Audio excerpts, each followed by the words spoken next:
哪里啊？他到哪里？过来啊！这都谁了？给个报纸进去。报警！快点，有人拿刀持刀杀人，很年轻的。这是哪里？辛苦，快！警察的身上没人洗。这边。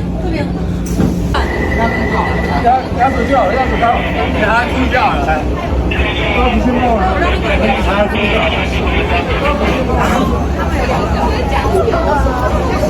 这名嫌犯他自称呢，有2名学生不停的在议论他、跟踪他，因此他当下呢是直接上前要向对方来理论。他们其实双方在攀谈没几句之后，这名女子就直接持利器朝对方来攻击。她自称她有思觉失调症，有听到幻觉，所以才会做出这样的行为。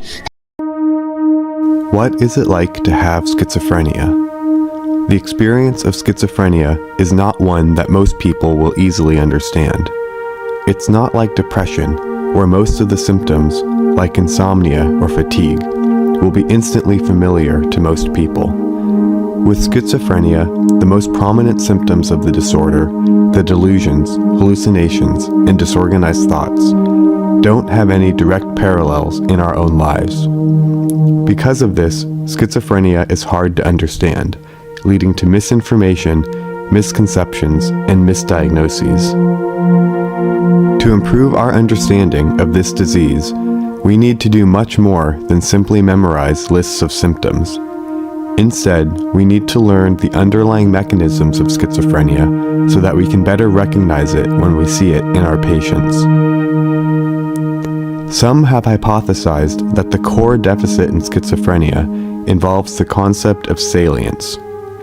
Salience is the interestingness of information, or how important we perceive that information to be. We give salient items more attention and are more likely to act upon them. If I were to tell you 10 random numbers, say 1558378290, but not tell you anything about them, you probably wouldn't find them particularly salient. Without that salience, they will likely drop from your attention and quickly be forgotten.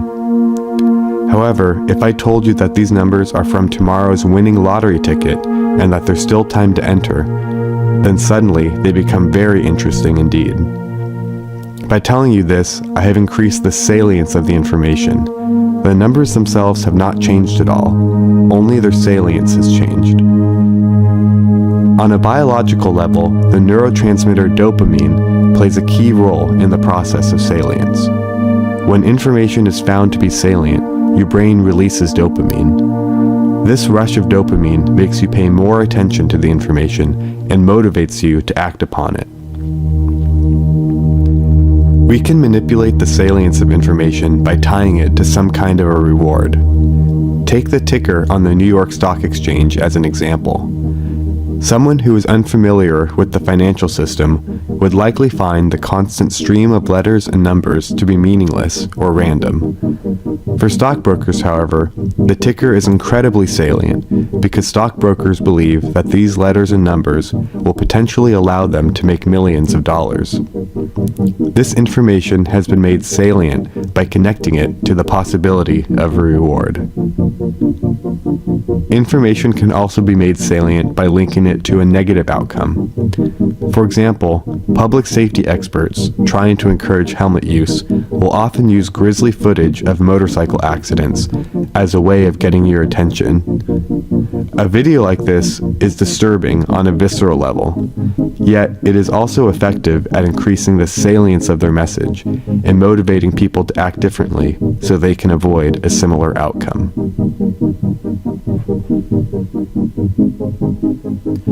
Our brains use salience to filter incoming information. We take in an enormous amount of information every day. Within 30 minutes of waking up, most of us have already read the news, checked the weather forecast, browsed social media, and listened to music. If we gave our full attention to all of these things, we would quickly become overwhelmed and incapacitated. Instead, we quickly move on from information that has no direct relevance to us. From this morning's information, your brain might interpret only the weather report as salient, as forgetting to bring an umbrella will leave you cold, wet, and miserable. The other information is found to have no particular significance, so it is filtered out and quickly forgotten. This is a complex process, yet our brains do it instantly, automatically, and unconsciously, thousands of times per day.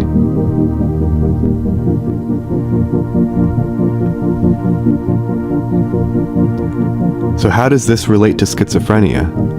People with schizophrenia are believed to be in a state of aberrant salience, characterized by excessive and illogical release of dopamine. When dopamine is flowing in this way, salience is assigned to every bit of new information without any clear connection to rewards or punishments.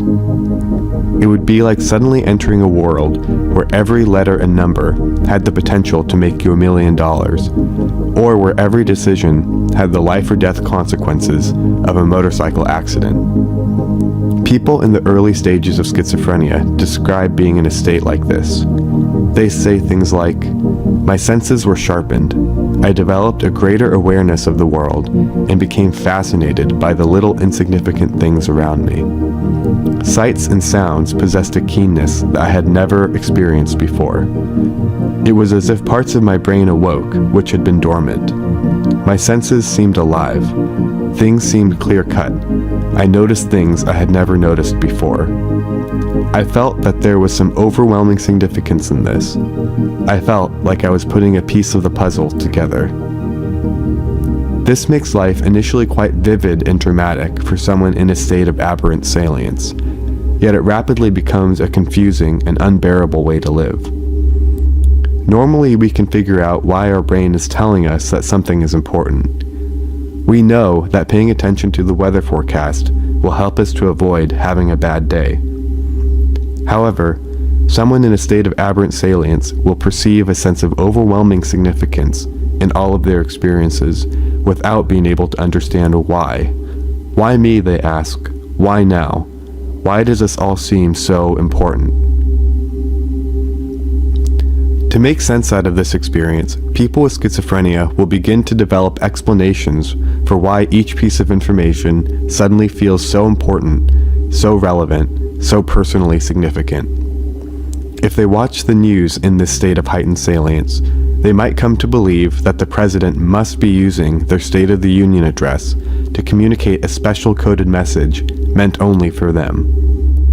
When listening to music, they may get the feeling that there must be a reason why that particular song came on the radio at that exact moment. On the internet, any random stimulus, say a pop-up ad about a new brand of lotion, may seem so special and compelling that it must, somehow, be the key to saving the world. To everyone else, these ideas sound, frankly, psychotic. For a person in a state of aberrant salience, however, these delusions of reference help them to make sense out of a senseless mental environment, where everything, everywhere, seems to have some life-changing importance.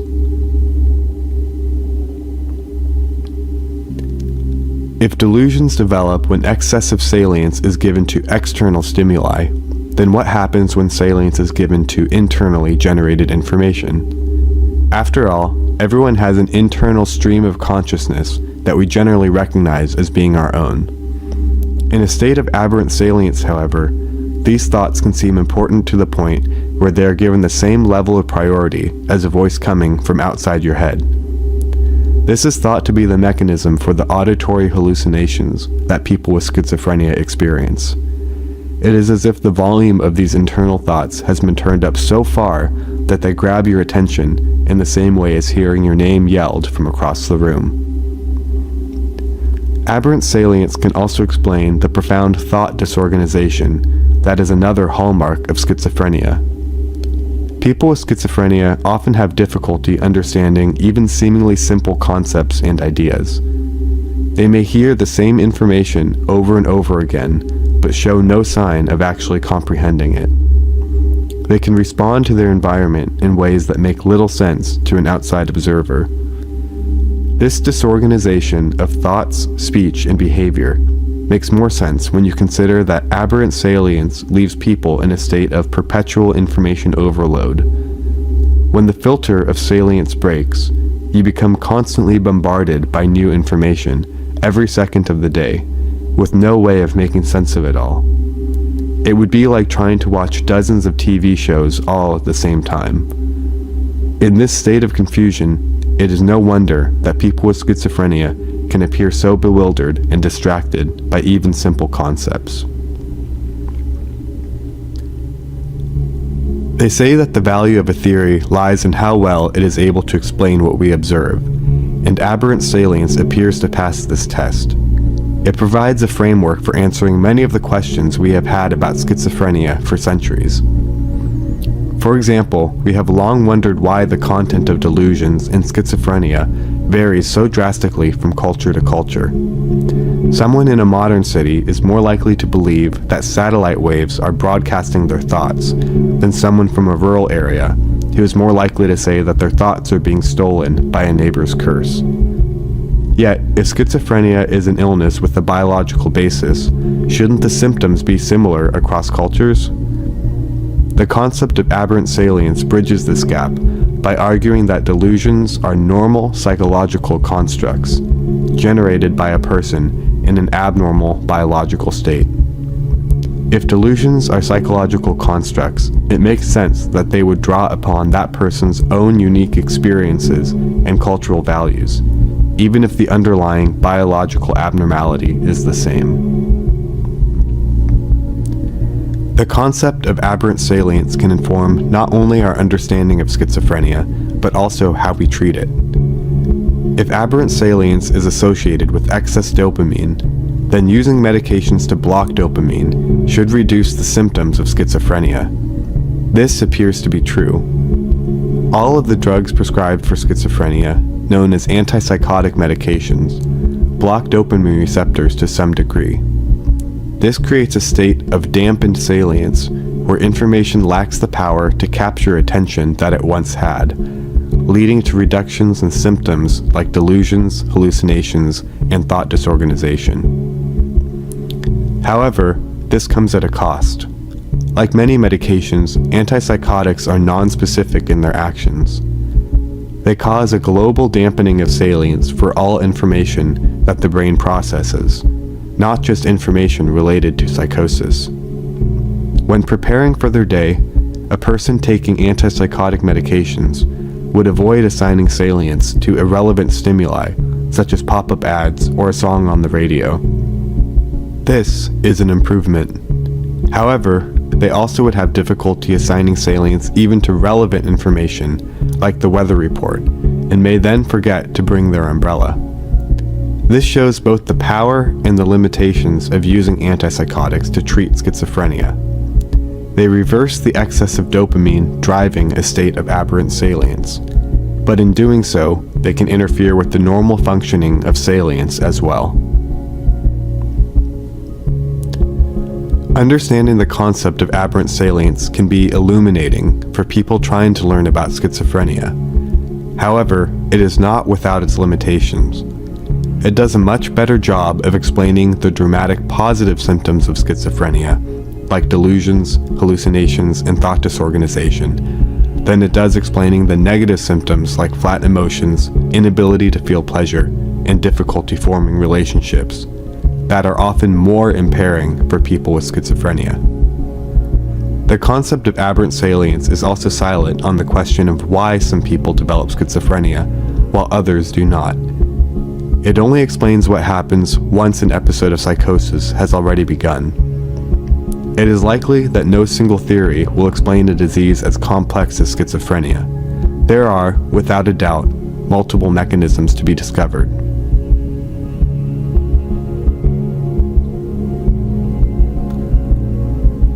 What is it like to have schizophrenia? Schizophrenia is so much more than just a list of symptoms. The concept of aberrant salience gives us a better glimpse into the complex and multifaceted lives of our patients. It allows us to see that people with schizophrenia are not some alien other that we will never understand. Rather, it shows us that the symptoms of schizophrenia are rooted in thought processes that every human being can understand and relate to. It underscores the shared humanity we have even with people who act and speak in ways that we cannot comprehend. We are ultimately more alike than we are different. If more people understood this, perhaps there would be less of the fear and stigma that has dominated the discussion about schizophrenia for so long.